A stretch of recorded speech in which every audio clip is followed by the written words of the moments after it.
id-29 ta' Lulju, tifkira obbligatorja ta' Santa Marta.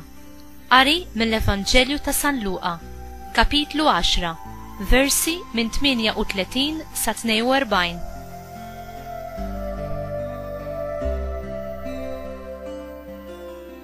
Huma u sejrin daħlu f'raħal u leqetu għanda waħda mara jisima Marta. Din kella oħta jisima Marija li nislet bil-qiegħda f'riġlejn il-mulej tisimgħu x'kien qiegħed jgħid.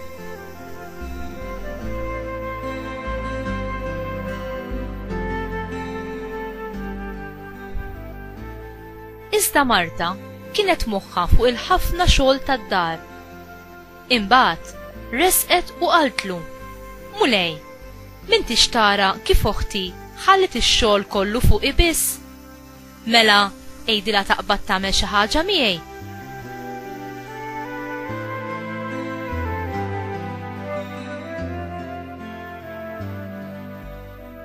Qabeż il-mulej u qalilha: Marta, Marta, inti taħseb wisq u tinkwieta fuq ħafna ħwejjeġ, imma waħda hi meħtieġa u Marija għażlet l-aħjar sem li ma jittieħdilix.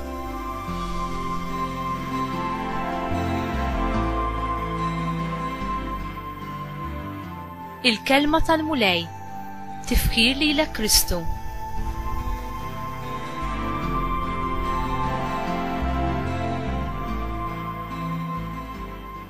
Hi il-paċi ta' Kristu li tirrenja f'darek u fil-ħajja personali tiegħek. Ġesu kien iħobb iżur id-dar ta' Marta u Marija u kien jifraħ bil-mod kif kienu jilqawh. Fir-rakkont qasir tal-lum naraw iż-żewġ temperamenti differenti f'Marta u Marija. Marta kienet tħobb isservi, imma l-ansjetà tagħha waqt li kienet tistenna lil Ġesu biex jgħid xi ħaġa anqlet fiha nuqqas ta' serħan u paċi interjuri. Min-naħa l-oħra, Marija, bl-attitudni sempliċi u mimlija fiduċja, kienet attenta għal dak li kien jgħid Ġesu billi poġġiet bil-qiegħda f'riġlejh. Hi donna ntebħet li l-aktar li ried li mgħallem f'dak il-mument kienet l-attenzjoni u l-preżenza tagħha.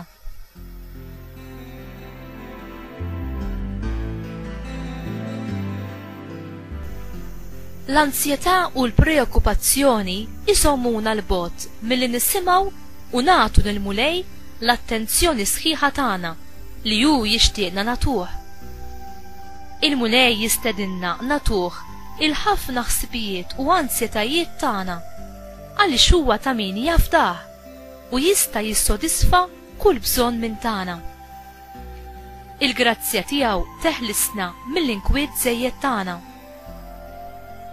Inti tfittex lill-mulej b'attenzjoni u l-mulej isib f'darek post li jilqaw u jonorah.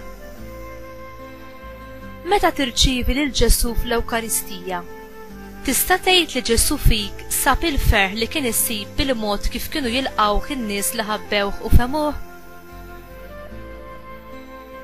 Kemm toqgħod f'riġlejn Ġesu preżenti fl-Ewkaristija, fil-kappelli tal-adorazzjoni li għandna mxerdin mal-gżejjer tagħna, biex toqgħod tisimgħu ikelmek f'qalbek u jimlik bil-paċi u s-serħan li hu biss jaf jagħti.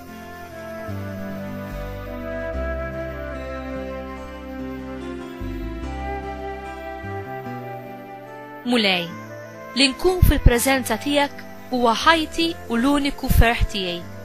Eħlisni mill-inkwiet żejjed u mill-ansjetà ħalli nkun nista' nagħtik l-attenzjoni tiegħi b'qalbi u moħħi kollu kif int tagħtiha lili bil-preżenza tiegħek dejjem ħajja fis-sagrament tal-Ewkaristija. Amen.